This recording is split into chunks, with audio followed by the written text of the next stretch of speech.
Historical diaries کے تمام معزز ناظرین، میں ہوں رضوان ملک اور آپ سب دیکھنے اور سننے والوں کو السلام علیکم۔ ناظرین گرامی، کیا آپ جانتے ہیں کہ ہولوکاسٹ کیا ہے؟ یہودی اور دیگر مغربی اقوام ہولوکاسٹ کا نام سن کر کیوں خوفزدہ ہوتے ہیں؟ آج کی ویڈیو میں ہم آپ کو ہولوکاسٹ کی مکمل تفصیل سے آگاہی دینے کی کوشش کریں گے۔ اس بارے میں تاریخ کیا کہتی ہے، یہ جاننے سے قبل دیکھنے اور سننے والوں کو صرف اتنی گزارش ہے کہ ویڈیو کو آخر تک ضرور دیکھیے گا۔ پیارے دوستو، سن 1933 میں یورپ میں یہودیوں کی آبادی 90 لاکھ سے زیادہ تھی۔ یورپ کے بیشتر یہودی ایسے ملکوں میں رہتے تھے جن پر دوسری جنگ عظیم کے دوران نازی جرمن نے یا تو قبضہ کر لیا یا پھر انہیں اپنے زیر اثر کر لیا تھا۔ جرمن اور ان کے اتحادیوں نے سن 1945 تک یورپ کے ہر 3 میں سے تقریباً 2 یہودیوں کو ہلاک کیا۔ یہ اقدام یورپی یہودیوں کے قتل عام پر مبنی نازی پالیسی کا حصہ تھا۔ اگرچہ نازیوں نے یہودیوں کو جرمنی کے لیے سب سے بڑا خطرہ تصور کیا تھا اور وہ نازی نسلی امتیاز کا بنیادی نشانہ بنے، مگر نشانہ بننے والے دوسرے افراد میں 2 لاکھ کے لگ بھگ رومن خانہ بدوش بھی تھے۔ جرمن نسل سے تعلق رکھنے والے ذہنی اور جسمانی طور پر معذور کم از کم 2 لاکھ افراد بھی، جو اداروں کے طرز پر قائم مراکز میں رہائش پذیر تھے، وہ سب یوتھینیسیا پروگرام کے نام پر ہلاک کر دیے گئے۔ ہولوکاسٹ یہودیوں سے متعلق دوسری جنگ عظیم کے دوران سبق آموز واقعات کا ایک مجموعہ ہے۔ یہودی وہ قوم ہیں جن کے بارے میں دنیا کے کسی کونے میں کوئی اچھی رائے نہیں پائی جاتی۔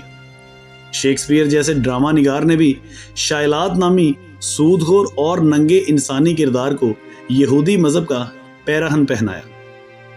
قرآن مجید نے یہودیوں پر جو سب سے بڑا الزام دھرا ہے وہ قاتلان انبیاء علیہ السلام ہے، اور حد تو یہ ہے کہ ان یہودیوں نے محسن انسانیت حضرت محمد مصطفیٰ صلی اللہ علیہ وسلم کو بھی قتل کرنے کا ارادہ کیا۔ دنیا پر مسلمانوں کے 1000 سالہ دور اقتدار میں یہودی ہر طرح سے عافیت میں تھے، اور یہ دور ختم ہوتے ہی انہوں نے اپنی سازشوں کا نشانہ مسلمانوں کو ہی بنایا اور فلسطینیوں کی کمر میں چھرا گھونپ دیا۔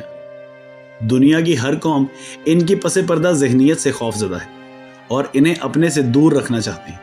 اس لیے مغربی اقوام نے انہیں اپنے ہاں جگہ دینے کے بجائے مسلمانوں کے سروں پر لا تھوپا۔ ناظرین گرامی، یہودیوں کی ذہنیت، ان کی تاریخ، ان کی شریعت، ان کے عقائد اور ان کا انجام اس قرآنی آیت کا مصداق ہے کہ ہم نے ان پر ذلت مسلط کر دی۔ ہولوکاسٹ یونانی الفاظ سے ماخوذ ایک مرکب ہے جس کا مطلب مکمل طور پر نظر آتش کر دینا ہے۔ اس سے مراد یہودیوں کا یہ دعویٰ ہے کہ کم و بیش 60 لاکھ یورپی بنی اسرائیلیوں کو دوسری جنگ عظیم کے دوران قتل کیا گیا، جس کا الزام نازی جرمنوں پر لگایا گیا۔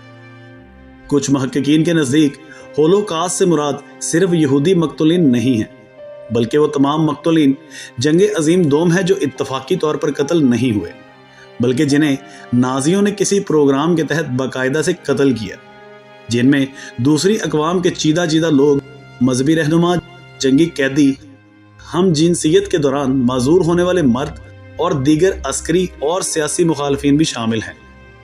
اس تعریف کے تحت ہولوکاسٹ کے مقتولین کی تعداد 1 کروڑ تک جا پہنچتی ہے۔ ان دونوں باتوں میں سے کون سی بات سچ ہے؟ یہودی سچ بولتے ہیں یا دیگر محققین؟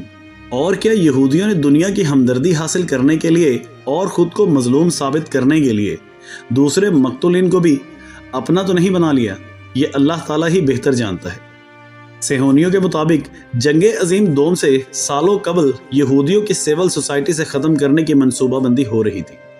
1930 کی دہائی میں ایسے قوانین بنائے گئے کہ آہستہ آہستہ یہودیوں کے معاشی، معاشرتی اور قانونی حقوق ماند پڑنے لگے اور انہیں جرمن یورپی معاشرے میں تنہا کیا جانے لگا۔ ان قوانین کا مقصد یورپ کو غیر یورپیوں سے پاک کرنا تھا۔ ناظرین گرامی، 1933 میں قوانین کا ایک مجموعہ تیار کیا گیا جس کے مطابق اہم علاقے اور اہم منصب یہودیوں سے خالی کرا لیے گئے۔ چنانچہ زرعی فارموں میں یہودی مزاروں سے لے کر کچہریوں میں یہودی وکلا اور یہودی ججوں تک کو باہر نکال دیا گیا اور انہیں بری طرح مارا پیٹا گیا۔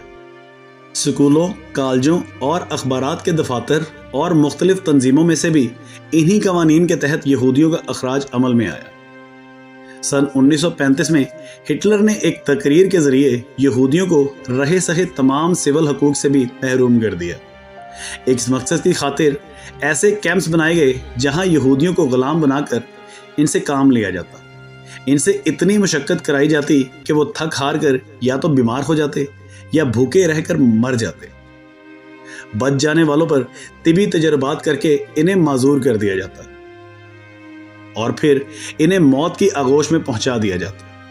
और इन सब के बावजूद भी अगर कुछ लोग बच जाते तो नाजी जर्मन इन्हें गैस चैम्बरों में डालकर हलाक कर देते। यूरोप के बाज अजायब घरों में नाजी गैस चैम्बरों की बाकियात अब भी ज़ायरीन के लिए रखी गई। जंगे अजीम दोम के दौरान जर्मन नाजियों ने होलोकास्ट के लिए जो इस्तिलाह इस्तेमाल की उससे मुराद यहूदियों के आखिरी हल से मंसूब था। ये इस्तिलाह जर्मन जुबान से मुतल्लिक थी। सेहोनी तारीख दानों के मुताबिक जर्मनी का हर इदारा यहूदियों के इतने बड़े कत्ल के प्रोग्राम में मुलव्विस था। जर्मन वजारत दाखिला और मसीही चर्चेस ने यहूदियों का पैदाइशी रिकॉर्ड दिया और इस बात का तयन किया गया कि कौन कौन सी बस्ती में कौन कौन यहूदी है। जर्मन महकमा डाक ने वो खतूत मुतल्लिका हुकाम तक पहुंचाए और जर्मन वजारत खजाना ने यहूदियों की जायदादों की तफसीलात मुहैया की। जर्मन कारोबारी इदारों ने यहूदी ताजरों, यहूदी मुलाजमों और यहूदी मजदूरों के बारे में जामिया मालूमात फराहम की। जर्मन महकमा मवासलात ने यहूदियों के इनके हलाकती कैंपों में ले जाने के लिए ट्रांसपोर्ट और रेल गाड़ियां मुहैया की। यहाँ तक कि जर्मन जामियात ने यहूदी तलबा को दाखिला देने से इनकार कर दिया और यहूदी तालीमात और इसराइली लिटरेचर को नजरे आतिश कर दिया। नाज़रीन गिरामी, यहूदियों का कत्ल इन तमाम इलाकों में हुआ जो नाजी जर्मनों के जेरे कब्जा थे, जहां अब कमोबेश 35 यूरोपीय ममालिक की सल्तनतें कायम हैं। इससे कबल यहाँ यहूदियों की बस्तियां आबाद थी और सन 1939 में 7 मिलियन यहूदी यहाँ हंसते भसते घरों में आबाद थे, जिनमें से 5 मिलियन को यहाँ कत्ल कर दिया गया। पोलैंड और रूस में कत्ल होने वाले यहूदियों की तादाद इसके अलावा है। इस दौरान फ्रीमेसन को भी गिरफ्तार करके हलाकती कैंप में भेजा गया। हिटलर का पुख्ता नजरिया था कि फ्रीमेसन भी यहूदियों में से है, चुनाचे इन कैंपों में इन्हें जबरदस्ती सुर्ख कपड़े पहनाए जाते और 1 लाख से 2 लाख की तादाद में इन्हें इन हलाकती कैंपों में नाजियों ने कत्ल किया। नाजी जर्मन जिन जिन इलाकों को फतह करते जाते वहां से यहूदियों को ख़त्म करते जाते। यहाँ तक कि जब पोलैंड को फतह किया गया तो इतनी बड़ी तादाद में यहूदियों को कत्ल करना आसान ना था। चुनाचे तवील गौर व फिक्र के बाद कम वक़्त और कम लागत में कत्ल करने के लिए जहरीली गैस इस्तेमाल की गई। पोलैंड की सरजमीन कत्ले यहूद की बहुत बड़ी अमीन है। 6 हलाकती कैंपों से शुरू होने वाले होलोकास्ट के पोलैंड समेत मकबूजा ममालिक में 15,000 से ज्यादा कैंप बन गए। इन कैंपों में यहूदियों से बदतरीन मुशक्कत ली जाती और फिर जरूरत खत्म होने पर इन्हें कत्ल कर दिया जाता, जबकि बेशुमार यहूदी दौरान मुशक्कत ही दम तोड़ देते। प्यारे दोस्तों, शुरू में ये कैंप शहरों से बाहर थे, लेकिन ट्रांसपोर्ट के वसी इखराजात के बायस इन कैंपों को यहूदी आबादियों के करीब ही मुंतकिल कर दिया गया। इससे भी शदीद तर हालात रूस के मफतूहा इलाकों में दरपेश थे। यहाँ यहूदियों को जिंदा भी जलाया गया और जब गोली मारने और जिंदा जलाने का सामान मुयस्सर ना आया या इसे महंगा तस्वुर कर लिया गया तो लाखों यहूदियों को रूस के शदीद तरीन ठंडे इलाकों में बेयारो मददगार और तन्हा छोड़ दिया गया और ये लोग यकबस्ता और जानलेवा ठंडी हवाओं से जिंदगी की बाजी हार गए। इस सब के बावजूद 1941 के आखिर तक रूस के सिर्फ 15% यहूदी मारे गए थे। इस रफ्तार को तेज करने के लिए एक बार फिर वसी पैमाने पर जहरीली गैसों का तजर्बा किया गया। बज़ाहिर ये तजर्बा शहरी इलाकों में मुमकिन नहीं था, चुनाचे इसके लिए शहर से बाहर बहुत बड़ी बड़ी जगह बनाई गई, जहां यहूदी नस्ल को नीस्तो नाबूद करने का अमल सालों तक दोहराया जाता रहा। यहूदियों ने इस सारे जुल्म और सितम के खिलाफ आवाज़ भी बुलंद की, लेकिन वो बेसूद रही। कुछ कैंपों में नौजवान यहूदियों ने हथियार तक उठाए, लेकिन नाजी जर्मन उस वक़्त यूरोपीय दुनिया से कंट्रोल ना होने वाला ताकत का तूफान था।